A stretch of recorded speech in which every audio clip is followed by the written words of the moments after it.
रजत जी, महिलाओं पर एफआईआर दर्ज हुई है। मामला बताया जाए दिनेश गोस्वामी घर पर जाके जरा धमकाने का, क्या कहेंगे आप?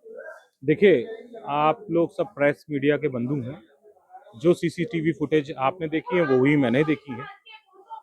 जिस तरीके की जो धाराएं लगी हैं वो एफआईआर की कॉपी भी मेरे पास में आ गई है। उसका अवलोकन से ये पता चलता है कि जो धाराएं उसमें लगी हैं वो सरासर गलत है।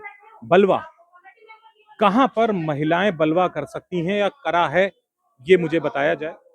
बलवे में इस्तेमाल किए जाने वाले लाठी, डंडा, सरिया, भाला कुछ उनके हाथ में होता तो मुझे बताया जाता।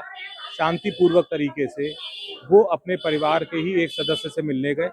यहाँ गोस्वामी परिवारों में आज भी इस तरीके का प्रचलन है कि आज अगर कोई उत्सव होता है तो घर घर जाकर के निमंत्रण दिए जाते हैं। महिलाएं महिलाओं को निमंत्रण देती हैं, जेंट्स जेंट्स को निमंत्रण देते हैं। अगर एक महिला जो कि बिहारी जी के गोस्वामी परिवार से संबंधित है और आप सोशल मीडिया पर एक गोस्वामी महिलाओं को आप उल्टा शब्द का प्रयोग कर रहे हैं, तो ये बड़े शर्म की बात है कि आपने भी एक गोस्वामी महिला के गर्भ से जन्म लिया होगा। अगर आज आप उनको उल्टा कह रहे हैं तो कहीं ना कहीं उस श्रेणी में आपका परिवार भी आ जाता है। तो अगर इज्जतदार व्यक्ति होता, भाषा का सहूर होता, तो वो इस तरीके की भाषा का प्रयोग सोशल मीडिया पर नहीं करते।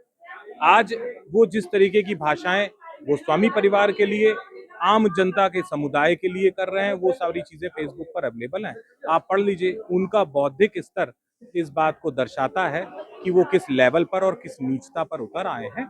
उसका एक ये नतीजा है। और जहां तक एफआईआर की बात है, कानूनन पक्ष है, उस पर अलग बात करी जाएगी। लेकिन जहां पर भी इस तरीके का विरोधाभास होता है, खास तौर से भारतवर्ष में आप अगर देखें, जहां जहां मंदिरों को लेकर के या कहीं के बाजारों का चौड़ीकरण हो रहा है, तो ये सरकार की एक नीति होती है जिसमें जो लोग विरोध करते हैं सबसे पहले उनके खिलाफ इस तरीके के मुकदमे दर्ज किए जाते हैं और फिर उन मुकदमों को हटाने के लिए उनको प्रेशराइज किया जाता है। उस चरण का ये पहला हिस्सा हमारे यहाँ शुरू हो गया है।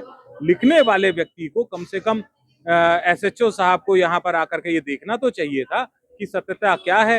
हो सकता है कि इस स्टेटमेंट के बाद वो इन सब चीजों को देखें और इस एफआईआर को क्वैश करें।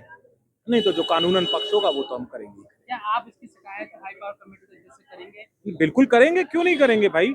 इस हाई पावर प्रबंध कमेटी के अंदर जो 4 नामित लोगों को चयनित किया गया है सुप्रीम कोर्ट के आदेश से, वो गोस्वामी परिवार के लोग होने चाहिए जो मंदिर की व्यवस्थाओं में सहयोग दें, अपना मंदिर की परंपराओं को बताएं हाई पावर प्रबंध कमेटी को। अगर एक ऐसा व्यक्ति जो लगातार गोस्वामी परिवार और यहाँ के ब्रजवासियों के प्रति इतनी उदासीनता रखता है, तो उस व्यक्ति को क्यों नहीं हटाया जा रहा है। अध्यक्ष जी को इसमें तत्काल कार्रवाई करनी चाहिए और उनको जो है इस पद से हटा करके किसी दूसरे सदस्य को सम्मानित तौर पर जो है उनको ले लेना चाहिए।